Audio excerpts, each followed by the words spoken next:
Hello, I'm going to try again. I'm sorry I got cut off last time. I'm just talking really about the fact that the mainstream media, the Western mainstream media, have got its knickers in a twist, completely in a twist, about this small fire in a bucket on a train in London. It's a small fire. It wasn't a massive terrorist attempt, and it was an amateur thing, and I don't care. They keep talking about how it was like the mother of all bombs, really. It wasn't the mother of all bombs. Nothing bloody happened. Meanwhile, the whole mainstream media is ignoring the genocide and ethnic cleansing of the Rohingya Muslims. What the hell has the world come to? What the bloody hell has the world come to if the mainstream media can still be harping on about a small fire in a bucket and a woman with a bandage round her head with not a speck of dust on her from this so-called fireball that ripped through the carriages? It's all utter bollocks, and I'm sick of it. I am sick of this scaremongering mainstream media. That's what they're still doing. They're still scaremongering about that small event, about that ridiculously small event. And meanwhile, hundreds of thousands of Rohingya Muslims are being murdered every day. Do you know what they do? Do you know what I saw the other day? I saw a man take off his shoes and pick up a baby. And he took off his shoes so he could swing around and throw that baby in a fire. And throw that baby in a fire. Now that's real. That's real. So why the bloody hell? Why the bloody hell are the mainstream media ignoring that? How can they ignore that and concentrate on a poxy little fire that wasn't even a fire? It looked like a match had lit. I can't bear to see the suffering, and I can't bear to see this one-sided bullshit. We have to start standing up to our media. If you are still paying your television licence in Britain, stop! Because they don't deserve a bloody penny of it. While they can ignore babies being trodden on and burned. While they can do that, and concentrate on scaremongering and fearmongering about ISIS and Islamic terrorism. Look what so-called Buddhists are doing to hundreds of thousands of people, but the mainstream media in the West doesn't give a shit about them because they're Muslims. They deserve to live in peace and have a land of their own. Or if they can't have a land of their own, at least be deemed as equal citizens. Equal citizens in the country that they're living in. What are they going to do? It seems to me like the UN and the West are just going to let them all die. Just going to let them all die. And there'll be no Rohingya left.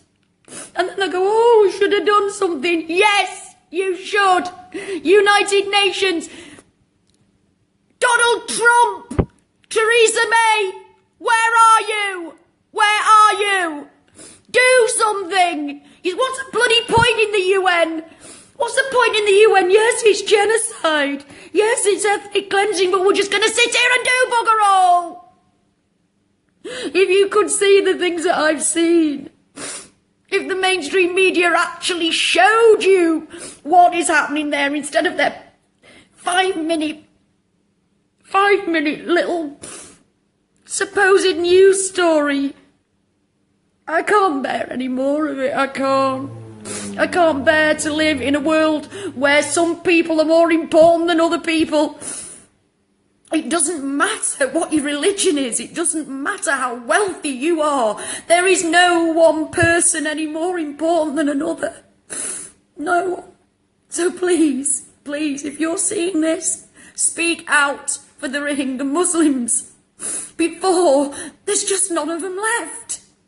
Share what you find on the internet. Share it, but please make sure it's the real thing. Please make sure it's really Rohingya, because I have seen a few posts that aren't Rohingya. It doesn't mean they're any less disgraceful and barbaric, but they're not.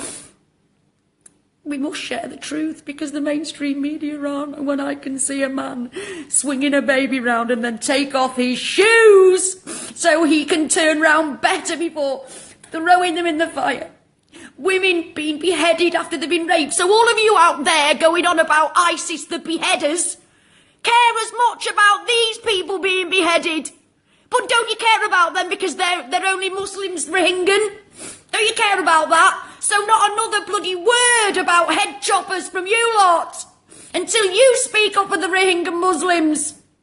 Because I know fine well that one day my children, my grandchildren are going to ask, what did you do? And I'll say, I spoke up, at least I spoke up. And I hope, I pray that when that day comes, the Rohingyans will be safe. But they're not. I've seen the most barbaric things I've ever seen. And believe me, I've seen some bloody awful shit. I've seen some terrible, terrible things. But there is nothing, I've seen nothing like the abomination that is happening to the Rohingya Muslims. They need our help. We are their only voice because the world, governments, everybody are taking no notice of them. Apparently this, whatever her name is, Aung San, whatever her bloody name is, wouldn't let the United Nations in to the country. What bollocks is that?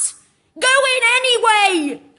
If there was oil there, they'd be in it like bloody Flynn, wouldn't they? So what's the difference? Come on, tell me. Tell me, world. Tell me, United Nations. What is the difference? Why aren't you going in stopping a genocide? Why? Tell me why. When you go into every other bloody country that doesn't agree with what you want, you go in there marching and all over the place. And our media is an absolute bloody disgrace. A disgrace. They can ignore the fact that women are being raped and beheaded. Children, I've seen children having their heads a man stood on the head of a toddler. For the love of God, help them.